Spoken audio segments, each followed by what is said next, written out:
My name's Jessie Garcia. I'm the CEO and founder of Tozuda, and we manufacture head impact sensors for concussion awareness.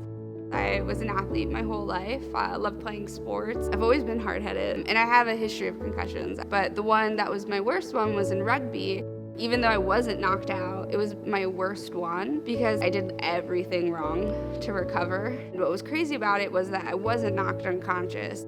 I didn't know to take care of myself, and that's kind of where this whole product was inspired by.